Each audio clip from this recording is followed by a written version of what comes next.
Hello everyone, welcome along to today's webinar all about teaching beginners. Just in case we haven't met each other before, let me introduce myself. My name is Mairead and I've been with the TEFL Academy since 2015 and I've been involved in the world of TEFL since 2004. Oh my goodness, it has been that long. Goodness me. I am based in the west of Ireland. And yeah, today it is raining. Surprise, surprise. So I would love you all to introduce yourselves. You can pop a comment in the chat box, tell me where you are and yeah, what you're up to on this lovely weekend. So let's begin because we have a lot to cover today. All right, let's go. So, as I said, today's webinar is all about teaching beginners. Now, what do we mean by beginners? Well, if a student knows no English at all, apart from the odd word that seems to exist in all languages, such as hotel or taxi, we can call them an absolute beginner. In other words, they are starting from zero. Okay, they have no base, they are just going straight in with no knowledge. Now, I must say that in this day and age, it is kind of rare to have absolute beginners, okay? But it does still happen. I have encountered them in my time, for sure. You will find that no matter what your student's first language is, there will always be like some degree of crossover, like English. It would be incredibly rare to find students who had no words of English whatsoever. But look, it can and it does happen. It's just not super common anymore. Now, it may be the case that your students have studied English in school. Maybe they studied it years ago, maybe even decades ago, but have forgotten most of it. With some exposure to English, bits and pieces will come back to them, okay? We call this type of student a false beginner. So they can't speak English, yeah? They say that they don't know any English, but actually, if they have learned it at school, or even if they've studied it in any capacity, there will be, information in their brain that will come forward as they go through the classes. So that is why we call them false beginners. They aren't starting from zero, but they're pretty close to zero. Okay, but they do have a little bit of a base. So whether we're talking about absolute beginners or false beginners, everything we see in today's webinar will be equally applicable to both. It may even happen that if you are given a beginner level class to teach, you may have a mixture of absolute and false beginners. This is normal, so don't worry about that, okay? Don't panic. For all intents and purposes, you will be teaching the same thing. You won't be making distinctions between the false beginners and the absolute beginners. And as I said, everything we see today will be suitable for both categories of beginner. All right, so now that our introduction is out of the way, let's get stuck in to the ins and outs of teaching beginners. As always, we've got to consider how our learners are feeling, okay? Because it helps us, if we can get into their mentality, it helps us to plan a lesson and to mitigate all of the potential issues that may arise. So how might our beginners feel in class? Well, I imagine certainly all of the beginners I've ever taught come into class excited and eager to learn, okay? They are there for a reason. They are generally super enthusiastic. But behind that enthusiasm, there are lots of other things potentially going on. I guarantee you that your beginner students will be nervous, okay? Maybe it's been a long time since they've sat in a classroom, Okay, they may be feeling overwhelmed at the enormity of the task ahead. We all know learning languages, it's not easy. So you can expect a fair amount of them being overwhelmed. They may feel self-conscious. Yeah.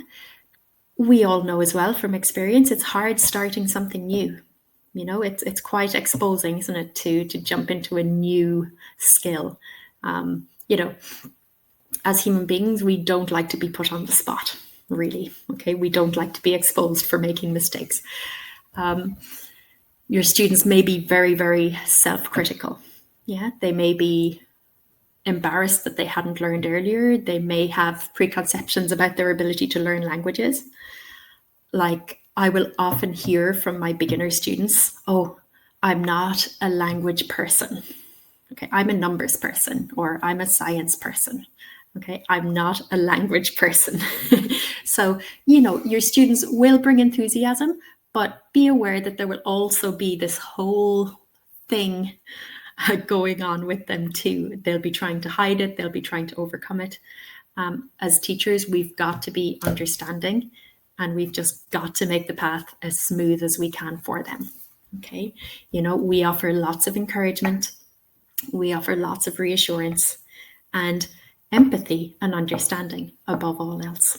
Okay, I often think that that is the key to teaching beginners, just having empathy, understanding the mindset, and going from there. Okay. So, seeing as your beginner students have all of these feelings going on all of the time while they're sitting in class, what can you do as the teacher to make them feel better? Well as being positive and upbeat and empathetic, you can do 4 very important things. You can keep your TTT, this stands for teacher talk time, to an absolute minimum. Okay. You're going to scaffold continuously. You're going to set well-graded tasks, and you're going to use lots and lots and lots of visual aids. Okay, so these are the 4 keys to teaching beginners. Now, there may be some terms there that you're not entirely sure of. Do not worry, we're going to go through each of these 4 points in detail now.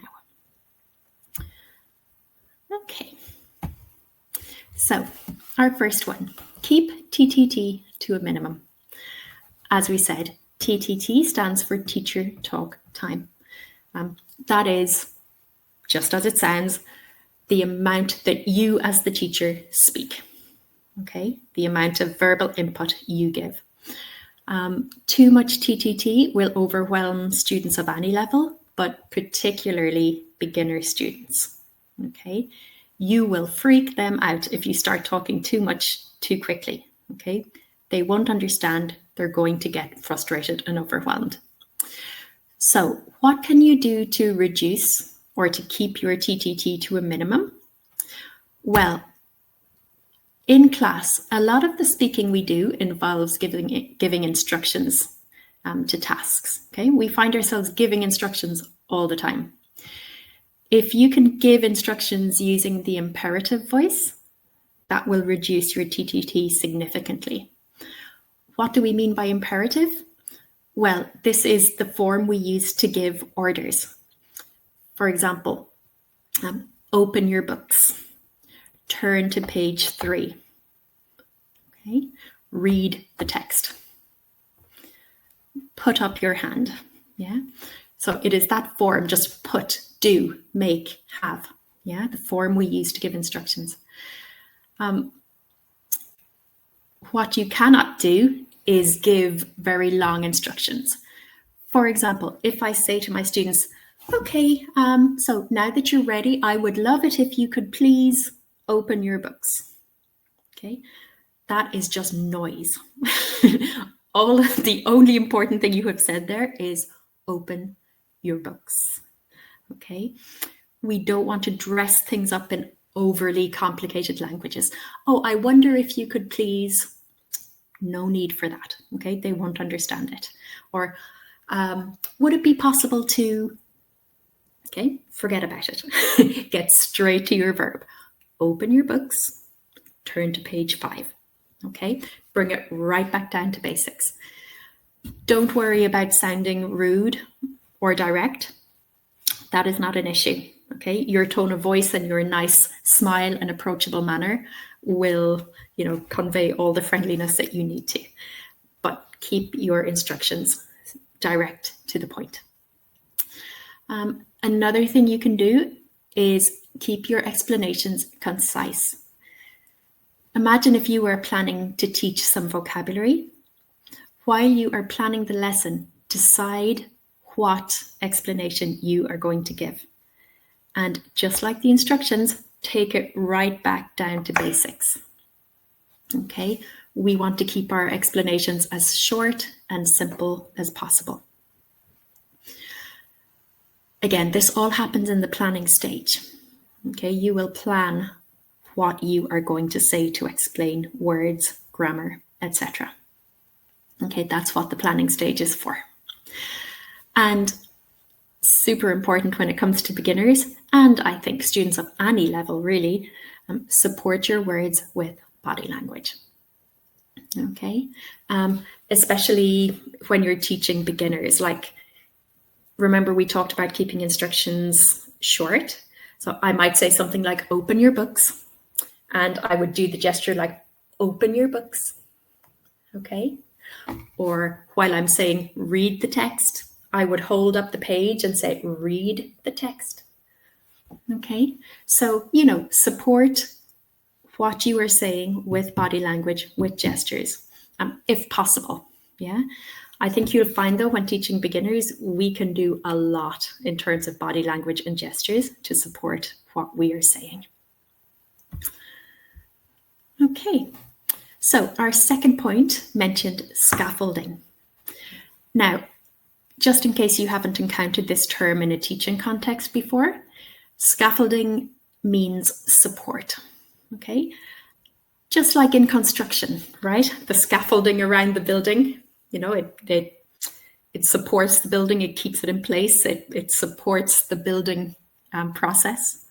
It helps people navigate the building. The idea is the same in a teaching context. Scaffolding is support, ease of access, etc. So just as we said about giving clear instructions with demonstrations, okay, that is an example of scaffolding. We're supporting our words with gestures. We're helping students on their learning process. Other examples of scaffolding could be monitoring constantly to spot students who are struggling and to offer support accordingly.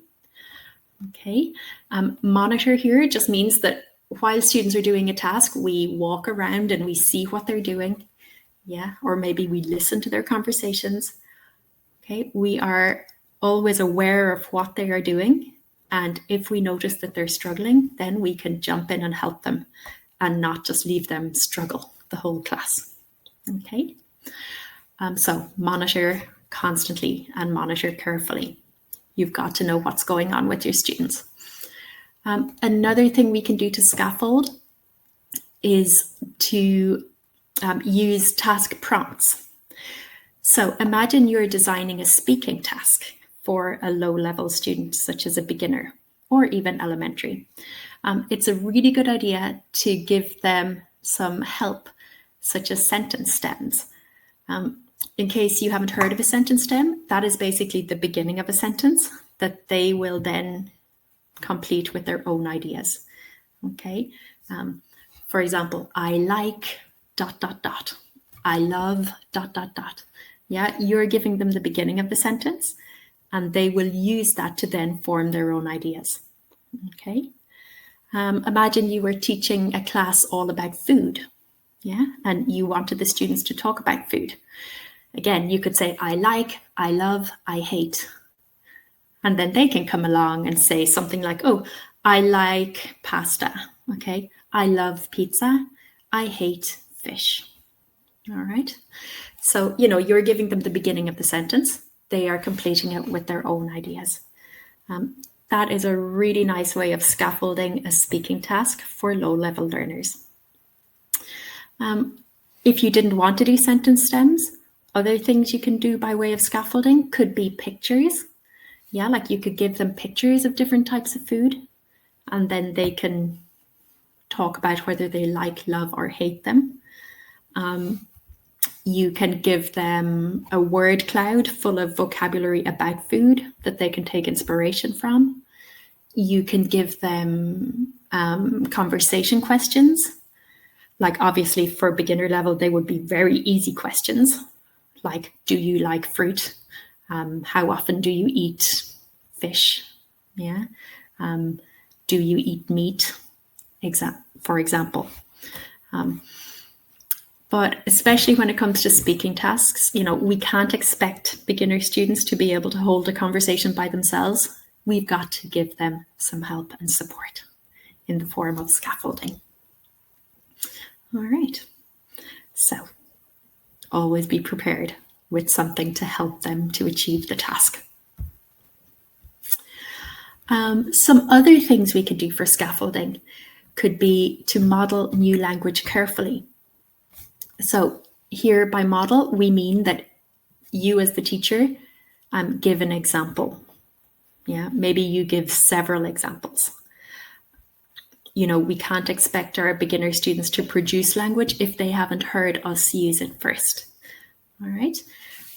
Something else that is so important with all levels, but especially beginners, is to allow ample processing time. So by this we mean, if we give students a task, we've got to give them some time to think about it before they start. Let's go back to our example of talking about food. I would not say to my students, now, with your partner, you have 5 minutes to talk about food. Go. Okay? No, we don't want to do that. Okay? We want to give them some thinking time. So we might say, before the task, you have 30 seconds to think about what you are going to say.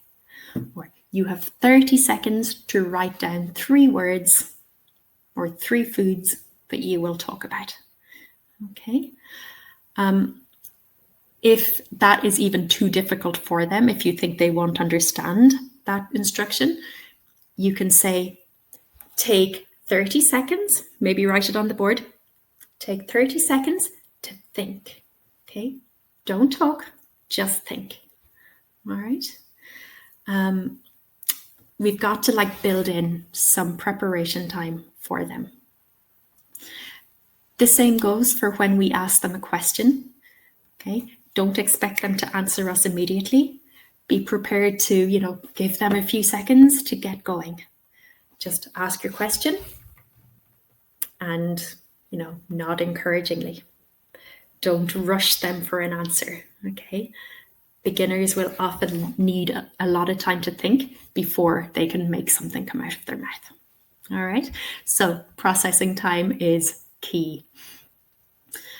As we mentioned previously, please use visuals whenever possible to support comprehension, whether it's body language, whether it's facial expression, whether it's drawing a picture on the board, whether it's bringing in an actual picture or an actual object, or using a flashcard.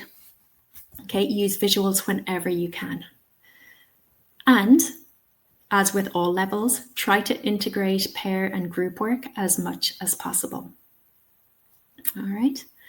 The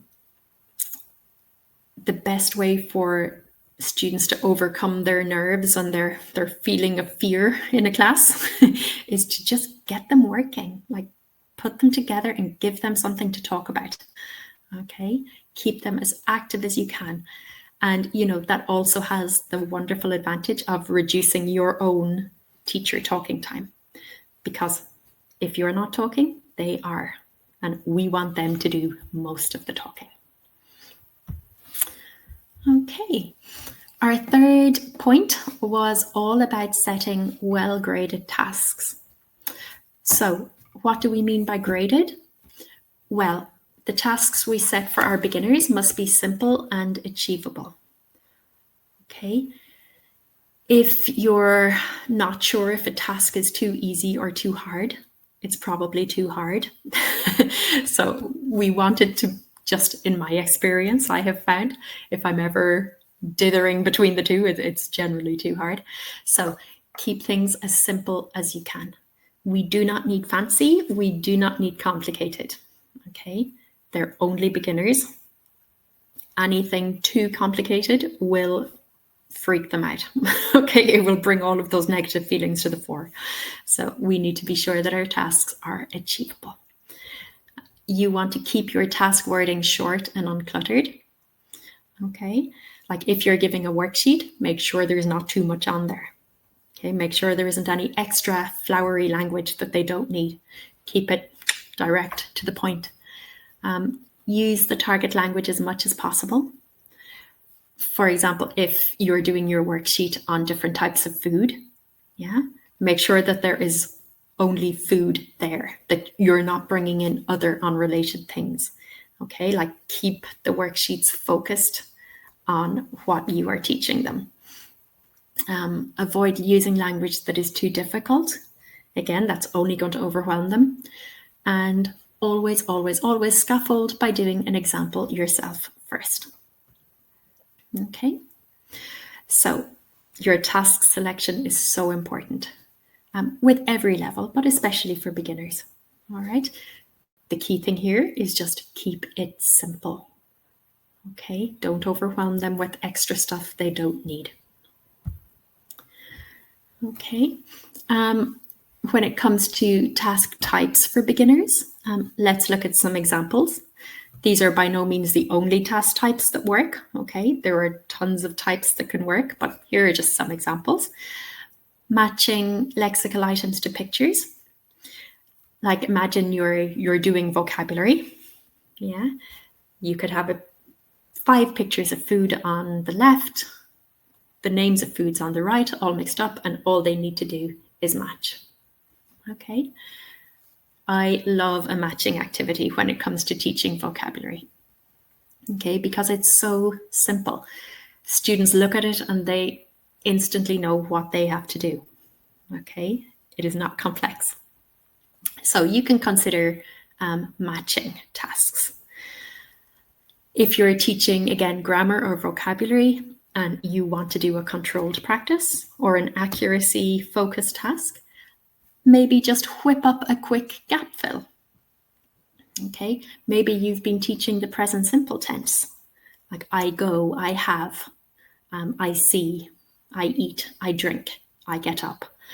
Yeah, just, create a very short task, maybe 5 or 6 sentences, gap out the verb and let them complete the sentence. This can be a really good way of promoting accuracy in whatever you're teaching, be it vocabulary, be it grammar. When it comes to speaking tasks, you could let your beginner students have guided conversations. Again, guided, very, very heavily scaffolded conversations, maybe with sentence stems, maybe with visual supports such as images, okay? And you can let them do short discussion tasks or interview tasks to practice question formation. Again, though, very easy questions like, do you like, do you like pizza? Do you drink coffee? Okay. I'm just using food as my example today. I don't know why, it just seems like a good topic. I always end up talking a lot about food anyway, no matter what level I'm doing. So very short interviews where one person asks the question, the other person answers. Okay. Even at beginner level though, we can absolutely promote some sort of reaction like, oh, me too, or wow, or really? Okay, so, you can start building in those types of reaction comments too, because, we do that, don't we, whenever we have a conversation in real life. So yeah, it could be a good idea to start getting students to react to each other, even at beginner level, in a very simple way. Okay, coming back to the visual aids, I know we've said that visual aids are an amazing way of scaffolding tasks. Here are some more examples of how we can incorporate visual aids. We can bring in pictures, we can bring in photos or drawings. If you are good at art, oh, you are so lucky, because, you know, being able to draw a quick picture on the board to illustrate something is a wonderful thing. Personally, I am horrible at art, but it doesn't stop me trying. And, you know, it may not make things clearer for the students, but it always makes them laugh. So I'm happy with that. We can bring in realia. Now, realia is just basically a term that means real objects. For example, if I were teaching a class about food, I might bring in some actual food. Yeah, I might prepare a bag with a banana, an apple, maybe some bread, maybe a packet of pasta. Okay, so, you know, instead of showing pictures of those things, I would bring in the actual objects. It's not always possible, you know. If you're doing table and chair, for example, you could not bring in a table and chair, obviously, but although I guess you'd have those in the classroom, right? So you could just point at them. But, you know, if you can bring in realia, if it's realistic to do so, please do. Students love it. As we've mentioned before several times already, your body language and your facial expressions can go a long way towards supporting students visually. You can bring in posters. Hopefully there will already be some on the wall. Yeah. Graphic organizers. Like, if you want students to make a list, prepare a handout with like a list 1, 2, 3, 4, 5, 6, however many items you want them to list. Yeah. Or, you know, if you want them to complete a table of their likes and dislikes, prepare that table on a handout so that when you give it to them, they just need to focus on filling it in. Graphic organizers can work wonderfully well for scaffolding, because, you know, it makes it clear where students need to put specific information. And, you know, it just helps them to order their thoughts a little more. Videos are also very, very effective. You know, in the age of YouTube, we could find pretty much a short video of anything. So yeah, a picture paints 1,000 words, right? And a video even more than that, I think. So prepare your use of visual aids thoughtfully and really exploit them. Okay, visuals are gold when it comes to teaching beginners. All right, so just some final tips then for teaching beginners. I find that when I'm teaching beginners, I focus a lot on pronunciation work. So think about it. When you are teaching beginners, you are their foundation. Okay, you have the opportunity to set all of the groundwork for their future learning.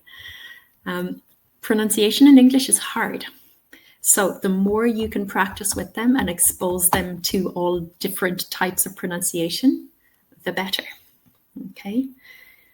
I know a lot of teachers can be intimidated by teaching pronunciation. Please don't be. Okay, get stuck in.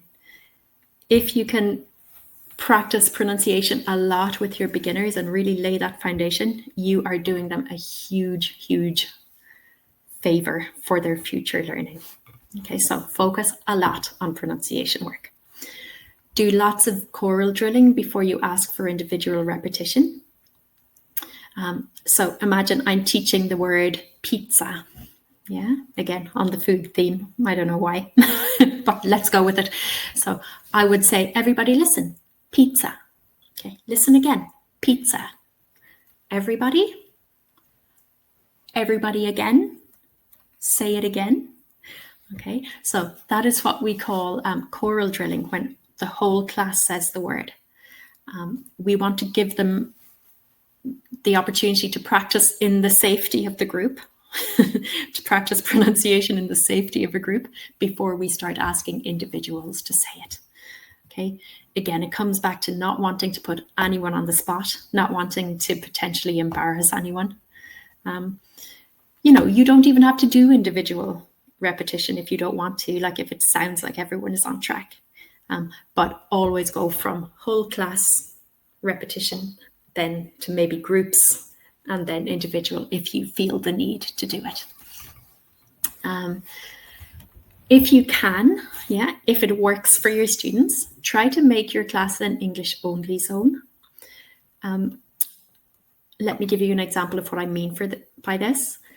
I speak Spanish pretty well because I lived in Spain for a long time, but I never told my students that I spoke Spanish. Like, I never spoke Spanish to them, because if the students knew that I spoke Spanish, I guarantee that they would say, they would ask me in Spanish, oh, how do you say this in Spanish? Or what does this mean? Or can you explain it to me in Spanish? I did not want that to happen. So I never, ever, ever spoke Spanish in the classroom. It was an English-only zone, even with the beginners. Okay. Now, I know some teachers have different feelings about this. Like, some teachers feel that if you do speak the student's language, it can be helpful.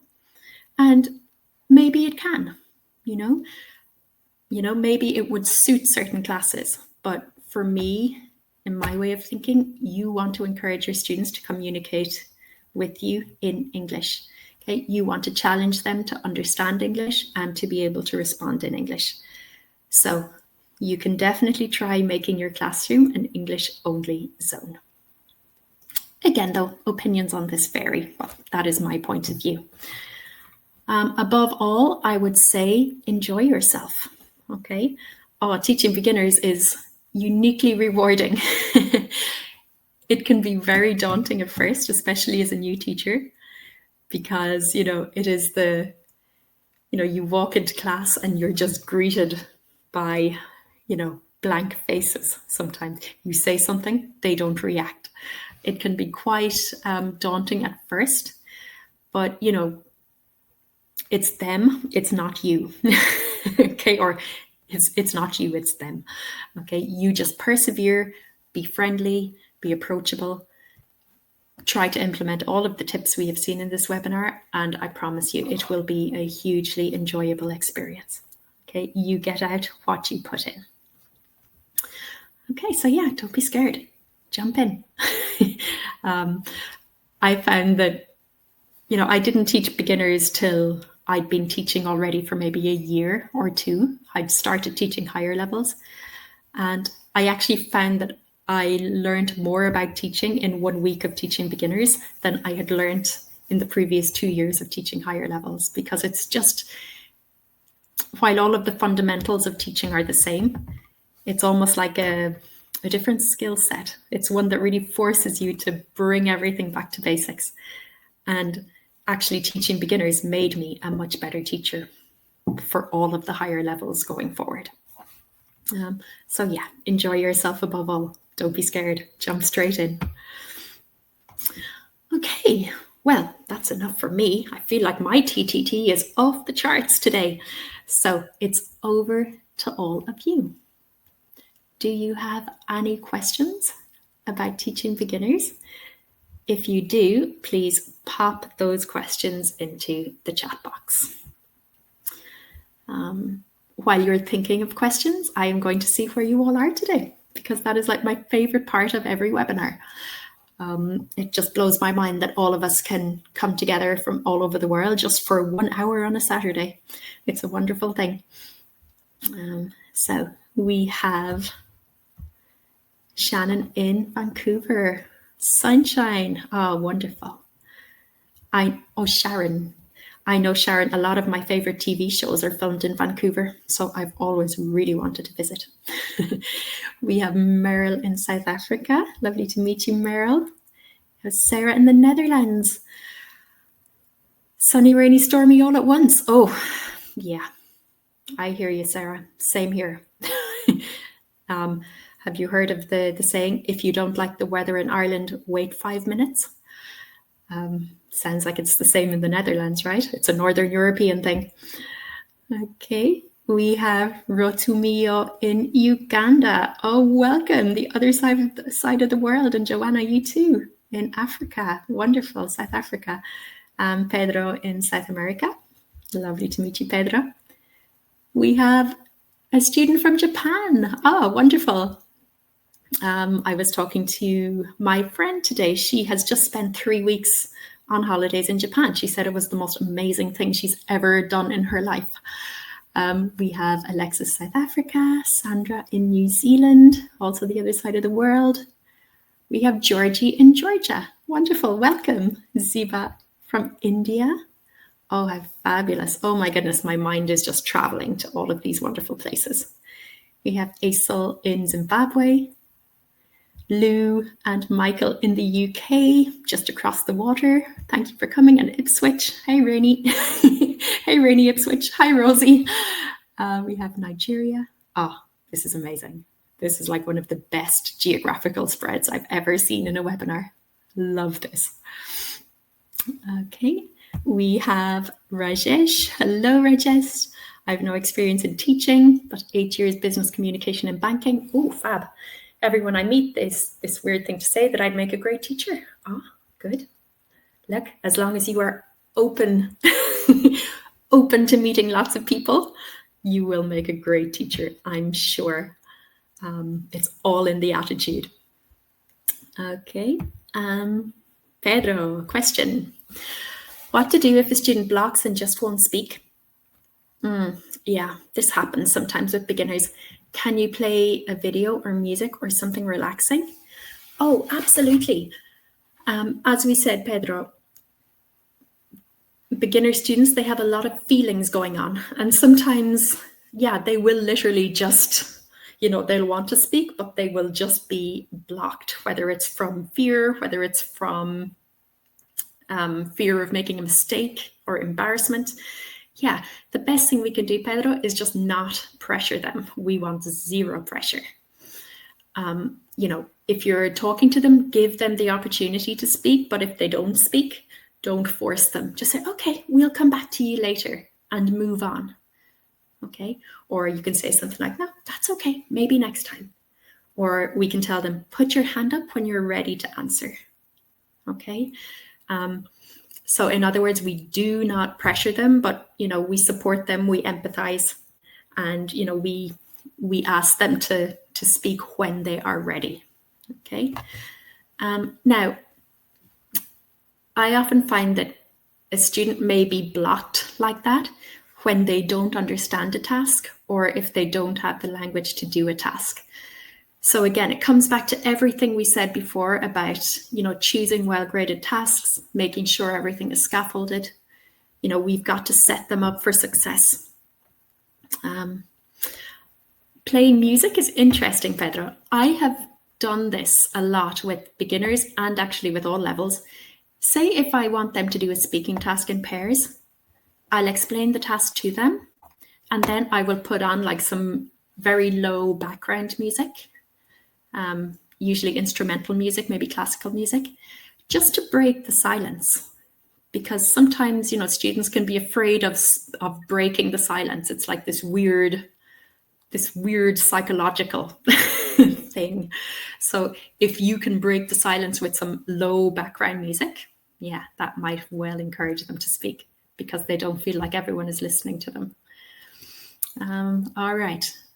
Good question, Pedro. Thank you. Interesting. I like that. Okay. Now we have another question from Rotomio. Do you have to prepare all of the materials for yourself, or is it pre-prepared for you at times? Oh, it totally depends on where you're teaching. If you are teaching in a language school, for example, it could well be that the students have a course book. So you will be, teaching from the course book, but so you will have the material, but you will still need to plan the lesson. And maybe you will need to find like supplementary material. If you're teaching online, for an online school, it could well be that they have prepared everything, like they've prepared all the slides, all of the materials, and all you need to do is turn up and teach it. It could be that you're teaching a one-to-one lesson where you have to make all of your own material from scratch. Okay, it totally depends on the context that you're teaching in. If you do have an interview for a school, be it a bricks and mortar physical school or an online school, it's a really, really good question to ask in the interview.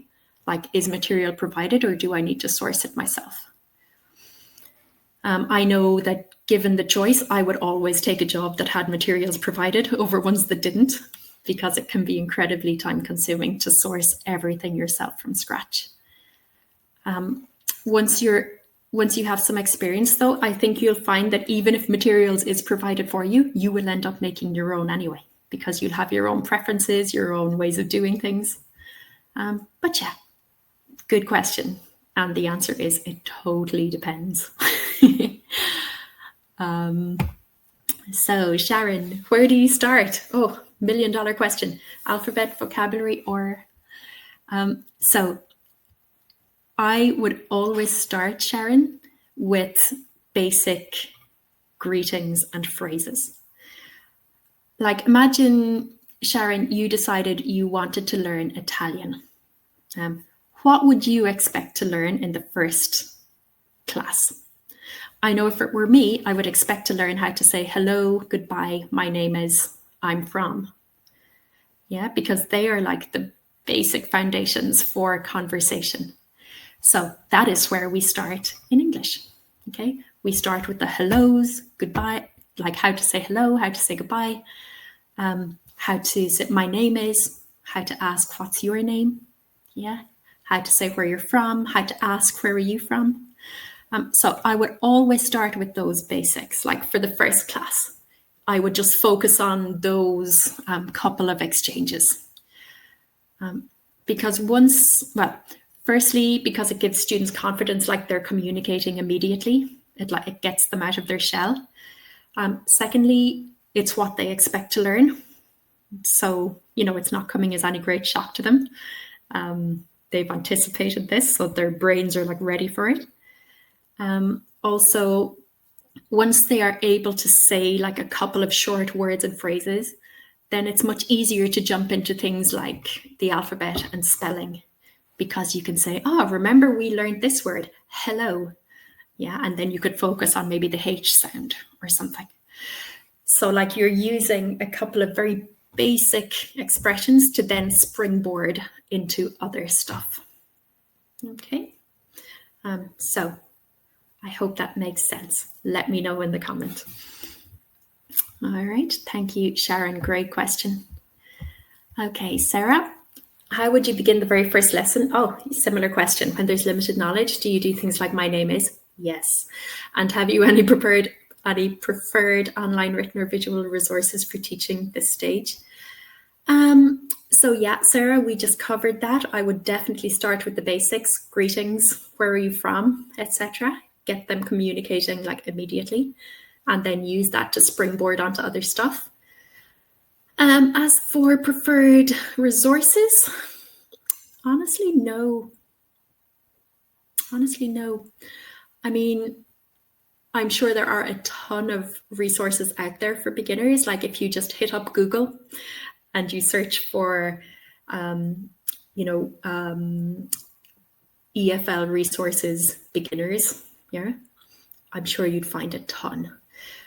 But honestly, I just tended to make my own stuff because the resources are so basic and, they're so individual to the class that you're teaching. Yeah, it might well be easier just to teach your own or to make your own.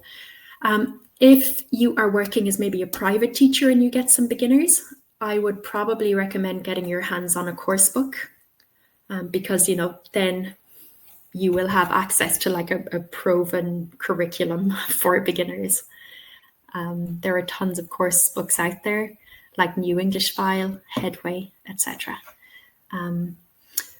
Chances are, though, if you are going to be working in a language school, be it a physical school or an online school, they will already have like resource books, like course books, teachers' books, etc. Or yeah, don't be afraid to make your own. All right, thank you, Sarah. Okay, Fayokemi, do you have to get non-native beginners to pronounce some sounds they're not familiar with correctly? For example, the th. So this is an interesting question, Fayokemi. I like this question a lot. When it comes to pronunciation, we are not aiming for perfection, okay? Because that's not realistic, especially if the sound doesn't exist.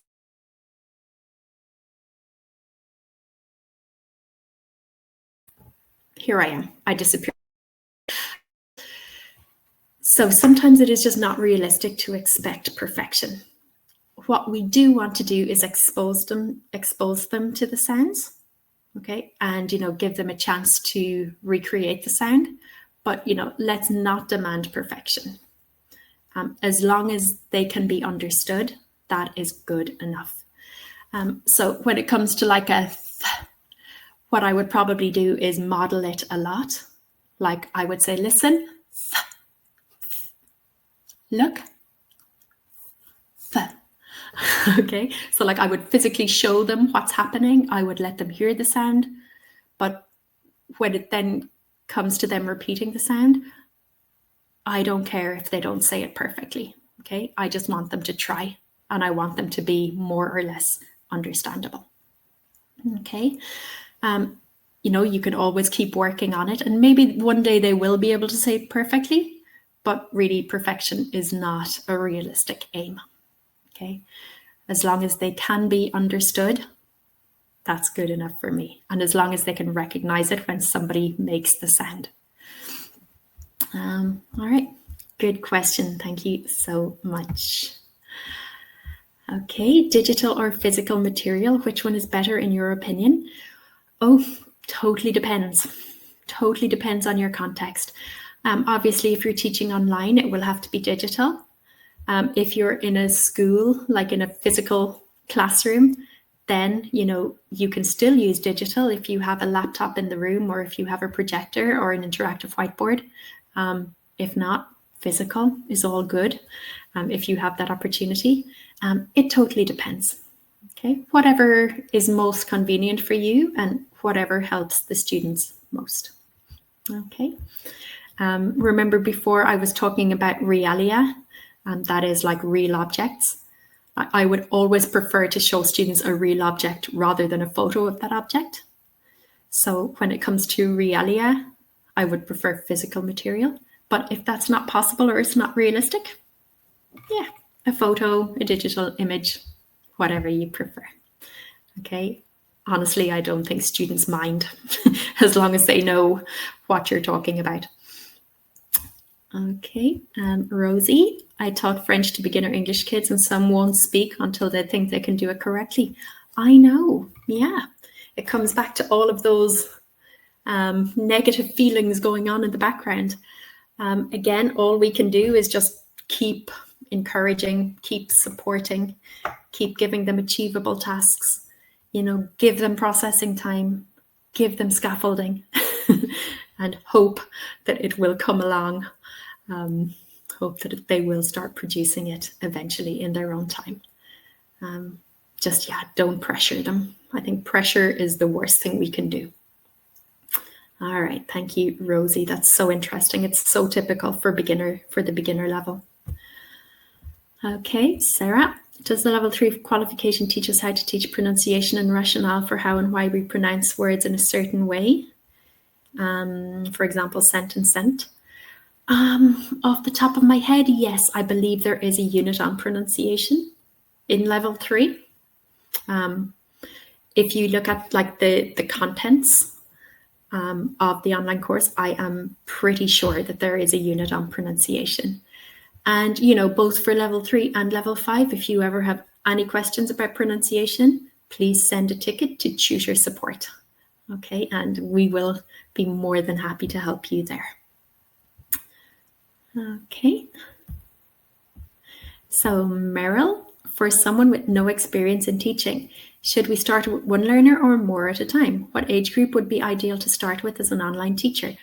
Oh, Meryl, I'm sure you know what I'm going to say here, and I apologize because I know it's a really annoying answer, but there is no clear-cut answer to this question.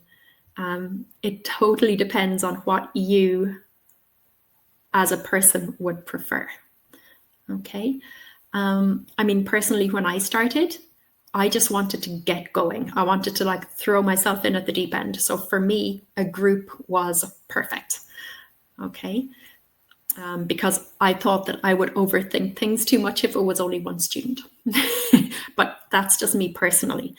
I know some of my colleagues, they started as one-to-one teachers so that, they could practice in a low pressure environment with only one person rather than 10. But again, that's because that's suited their personality and their way of thinking and working. So it totally depends. It is up to you. And the same goes for the age group. Like, some people would love to start with teaching kids because, kids are very forgiving. They don't notice if you go off plan. They don't notice if you forget to do a task. They don't notice if you mess up an instruction. They just get on with things. Whereas adult students can be a little bit more, I don't want to say critical, but they will notice if things are going wrong in a way that kids won't. So, some people prefer to start with kids for that reason. But for me personally, I was terrified of kids. So for me, adults were the logical place to start. So I started with adult groups. Okay. But, just because that suited me, you need to think about what would best suit you and go with that. Okay. One is not better than the other. It just depends on you as a person. If you decide to work for a school, you may have no choice. Like, you'll just be given a timetable and that is what you will teach. So bear that in mind too. You may not have any choice over the matter. But yeah, whatever you end up doing, Meryl, just jump in. Just get on with it. And before you know it, you'll be teaching all sorts of age groups, levels, groups, etc. All right, so Rajesh, does the school curriculum sometimes obstruct us from going outside of the box and strictly following the structure provided counterproductive? Yeah, I mean, that's the big compromise, isn't it, Rajesh?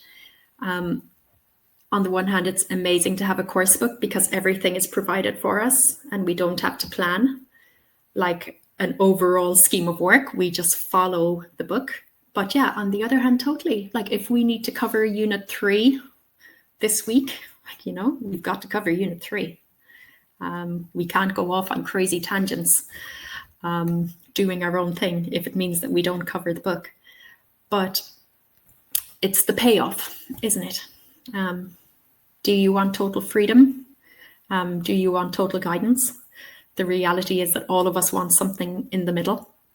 And, it is possible to make that happen. Like, if you're using a course book, for example, and you have to teach the present simple, but you don't like the topic in the book, you can always bring in your own topic that also teaches the present simple. You can adapt the material in the book, or you can swap it out. You can swap out some tasks for other tasks. I find that schools don't tend to mind as long as the syllabus is being covered, like as long as you're covering the same thing that's in the book. It doesn't matter if you use other materials. But yeah, I mean, it's always that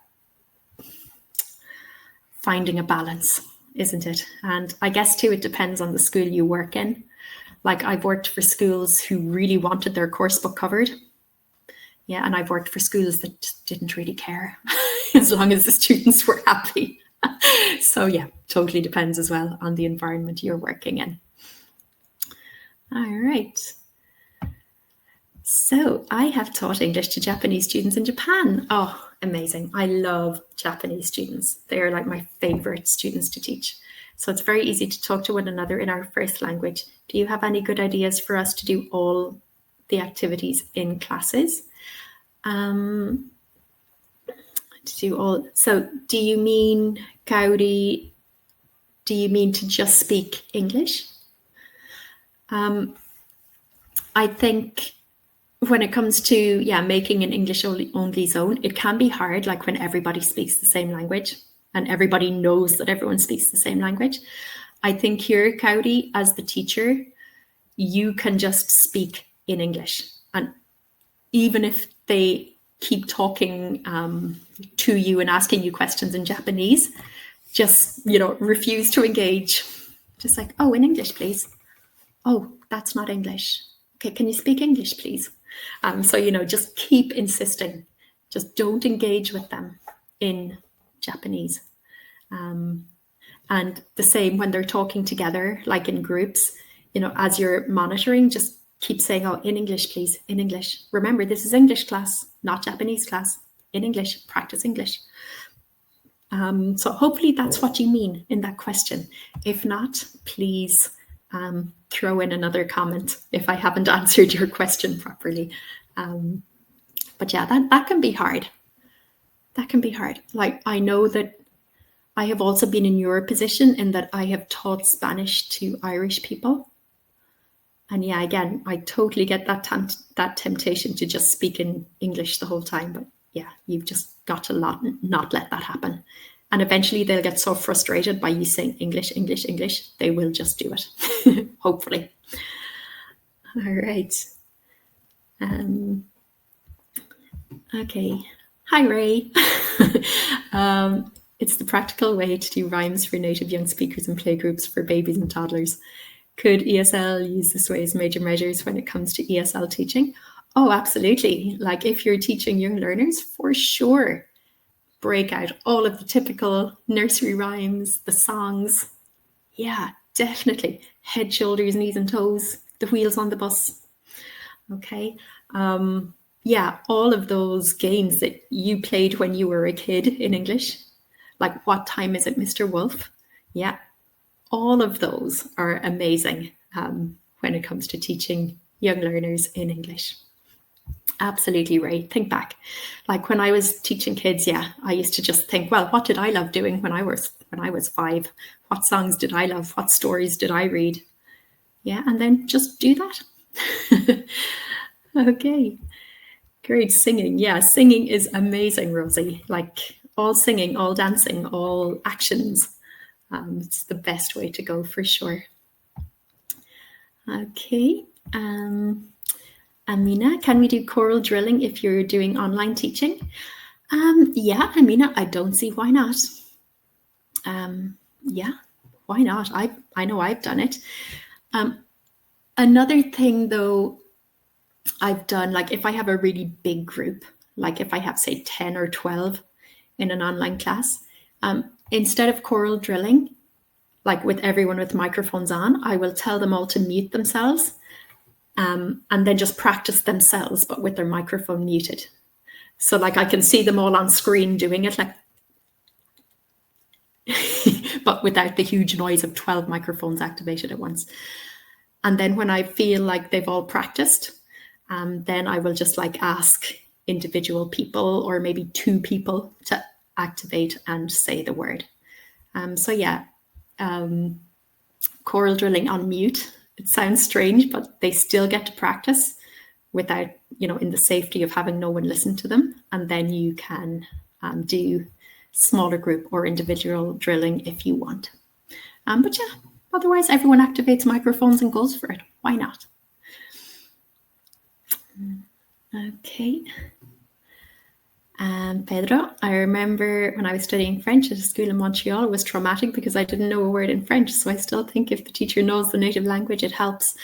Yeah, look, possibly, totally depends on the student.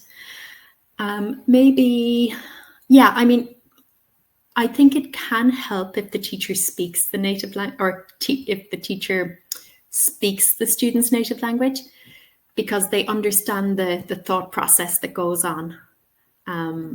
They understand the mistakes the students are going to make before they even make them.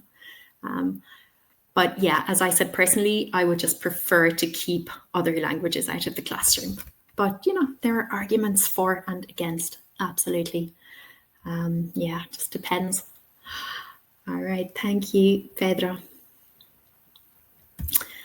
Ray, I love your clarification about how to balance the course book and authentic materials. Thank you. Oh, Ray, you are more than welcome. I'm glad it was useful.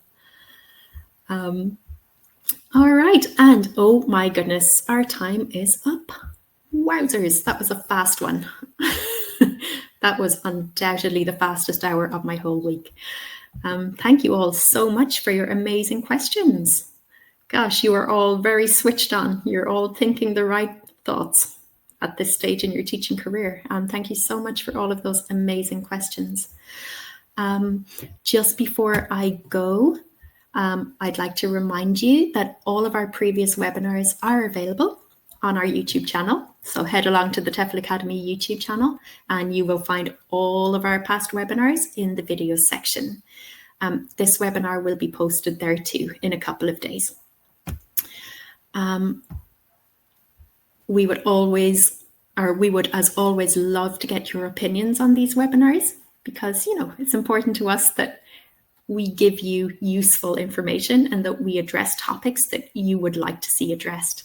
So if you have a moment, please scan this QR code, or I will also type the URL in the chat box, and we would appreciate knowing your thoughts on today's webinar. Okay, wow, this is a really long URL. Okay, there we go. So the link is in the chat box. And I would also love to remind you that there is a TEFL Academy podcast that I do with one of my colleagues. The podcast is called TEFL on Lots. I'm going to pop it in the chat box. We have loads of episodes up there already about different aspects of TEFL. You will find TEFL Unlocked on in Apple iStore or iTunes or on Spotify. Okay, so please check us out, TEFL Unlocked.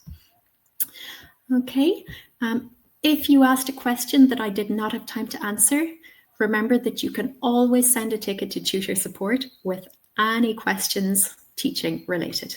Okay, we have a team 7 days a week on duty, and we will answer any questions you have about teaching. All right, everyone, that's it for today. Thank you all so much for coming along, and I hope I will see you all again soon. Enjoy your weekend.